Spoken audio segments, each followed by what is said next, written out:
Hello বন্ধুরা, আমার নাম সমীক্ষা এবং আমি রাজস্থানের বিকানেরে থাকি। আমাদের পরিবারে মাত্র ৩ জন থাকি, আমি, আমার স্বামী এবং আমার ২ বছরের ছেলে। আমার স্বামীর নাম লক্ষণ এবং আমার ছেলের নাম আমান। আমার স্বামী প্রায়শই কাজের জন্য বাইরে থাকে। আমি হায়দ্রাবাদে যাই এবং এবার সে অনেক দিন ধরে হায়দ্রাবাদে গিয়েছিল। আমরা দুজন, মা এবং ছেলে ছাড়া বাড়িতে কেউ ছিল না। আমি সবসময় আমানকে কেবল ছেলে হিসেবেই নয়, বন্ধু হিসেবেও দেখেছি। আমি সারাদিন তার সাথেই কাটাই। আমি কাজে ব্যস্ত ছিলাম, হঠাৎ আমার উরুতে তীব্র ব্যথা অনুভব করলাম। আমি ভেবেছিলাম হয়তো আমি খুব বেশি কাজ করছি এবং সেই কারণেই ব্যথা শুরু হয়েছে এবং শীঘ্রই ভালো হয়ে যাবে, কিন্তু কিছুক্ষণ পর ব্যথা এত বেড়ে গেল যে বিছানায় শুয়ে থাকা ছাড়া আমি আর কিছুই করতে পারছিলাম না। এর সুযোগ নিয়ে আমার ছেলে আমার সাথে এমন কিছু করল যা আমি কখনো কল্পনাও করিনি। আমি আমার পুরো গল্পটা আপনাদের সকলের সাথে শেয়ার করতে চাই, কিন্তু তার আগে সকল প্রিয় বন্ধুদের কাছে আমার বিশেষ অনুরোধ, আপনারা অবশ্যই আমাদের চ্যানেলটি সাবস্ক্রাইব করুন। এভাবেই আমি আপনাদের ভালোবাসা এবং সমর্থন পেতে পারি।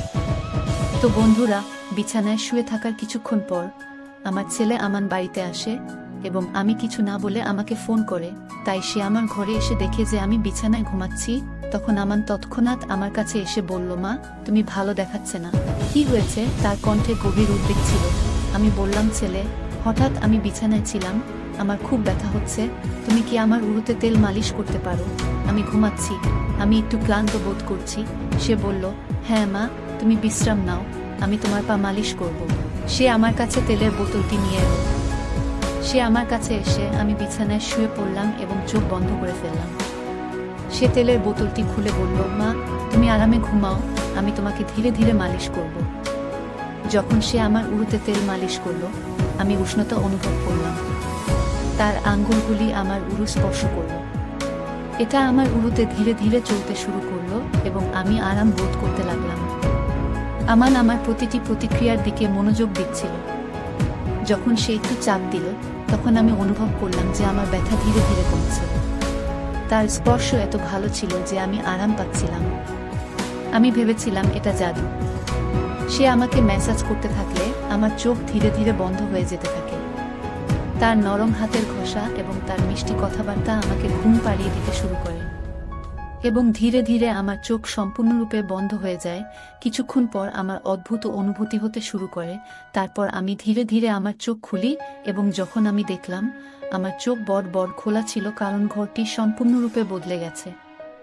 রঙিন আলো এবং মোমবাতি জ্বলছিল এবং টেবিলে একটি সুন্দর কেক রাখা ছিল, যার উপর লেখা ছিল, শুভ জন্মদিন মা। আম্মা গোপনে স্যারের জন্য এই সারপ্রাইজের পরিকল্পনা করেছিলেন। আমি তাকে জড়িয়ে ধরে জিজ্ঞাসা করলাম, ছেলে, তুমি এই সব কিভাবে করলে? সে হেসে বলল, মা, আমি ভেবেছিলাম তোমাকে খুশি করার এটাই সবচেয়ে ভালো উপায় হবে। তার এই নিষ্পাপতা এবং ভালোবাসা আমার হৃদয় ছুঁয়ে গেছে। আমি ভেবেছিলাম এই মুহূর্তটি আমাকে বুঝতে সাহায্য করেছে যে আমাদের সম্পর্কের মধ্যে একটি গভীর বন্ধন রয়েছে এবং আমান আমাকে শিখিয়েছে যে জীবনের ছোট মুহূর্তগুলি এত গুরুত্বপূর্ণ। আমরা একসাথে কেক কাটি এবং তার হাসি আমার হৃদয় ছুঁয়ে গেল। কেক খাওয়ার পর আমরা কিছু বিশেষ বিষয় নিই।